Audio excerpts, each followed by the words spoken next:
Nagpakita ng aktibidad ang Bulkang Kanlaon habang lumilindol naman sa Tuba Benguet. Pareho po itong nangyari ngayong araw. Para po makakuha tayo ng detalye sa mga insidente ito ay makakausap po natin sa pamamagitan ng linya ng telepono si FIVOX Director Teresito Bacolcol. Magandang gabi po, Director. Magandang gabi din po sa inyo, ma'am. Opo. Director, nahin na po natin yung nangyaring pagsabog sa Bulkang Kanlaon kanina umaga. Ano po ba ang dahilan nito at gaano kalawak yung inabot ng abo? Okay, so yung malawak po yung abo na umabot to ng Daan Bantayan, Cebu. That's more than 160 kilometers away. So ang nangyari, nagkaroon po tayo ng release of pressure from the volcano, kaya nagkaroon po ng pagsabog and umabot po ng halos 3 kilometers above the summit crater yung plume. But this is not the first time na nangyari ito this year. In fact, this is the fourth time. Meron tayong dalawang pagsabog nung February and meron din tayo last March. So again, consistent pa rin naman ito sa kanyang alert level 2 status. Director, posible po ba itong masundan ng malakas sa pagsabog kung sakasakali? Yes, the possibility is always there kasi nasa alert level 2 pa rin naman yung vulkan. And pwede pa itong mag-escalate further yung activities niya. But the thing is, we've been seeing this activity since last year pa, ganitong moderately explosive eruption. So sana hindi na, ganito na lang. Or eventually, mag-taper off yung kanyang activity. And if that's the case, then we may lower it to alert level 1. But again, both ways is possible. Pwedeng mag-alert level 3 or pwede rin mag-alert level 1. But right now, maintain pa rin natin yung alert level 2 status.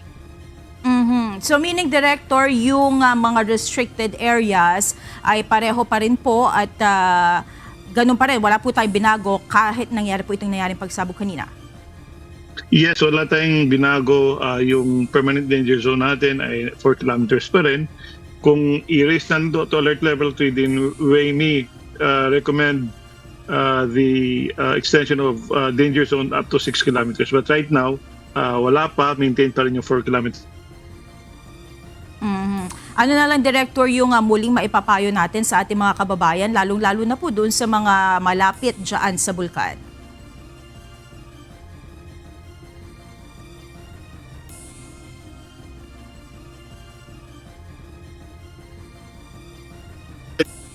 Yung eruption kanina, it only lasted for 3 minutes, nasa alert level 2 pa rin ng Canlaon Volcano. This means na may moderate level of unrest and again, pwede pa rin masundan ito. So, i-reiterate lang namin na bawal pumasok sa 4-kilometer permanent danger zone dahil pwede magkaroon ng dissimilar event na nangyari kanina. Okay.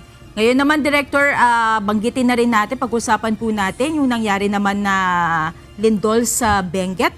Ano po bang fault ang pinagmulan nito at ito po bang fault na yun ay gaano kalakas yung maaring ilabas, no, yung maging epekto na lindol?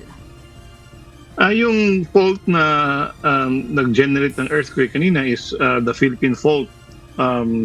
Malapit to sa segment ng San Manuel, malapit to sa San Manuel segment, but basically it's still the Philippine Fault. And yung Philippine Fault naman, depende sa area, it can generate as much as magnitude 7.9 along the Gabaldon Fault.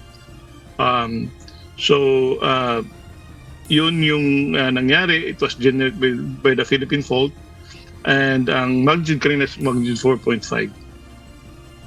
May mga naramdaman o naitala po ba tayo mga aftershocks, Director, after po nitong nangyari? Wala tayong in-expect na aftershocks. In fact, wala din po tayong na-record na aftershocks. Magnitude 4.5 is just considered as a minor earthquake. So wala po tayong, or light earthquake, wala po tayong aftershocks na naitala. And hindi din po tayo nag-expect ng damage. Okay, that's good to know. Anyway, maraming salamat po sa inyong oras, Director Teresito Bacolcol, at patuloy po kami makikipag-ugnayan kung sakaling may mga updates po. Maraming salamat.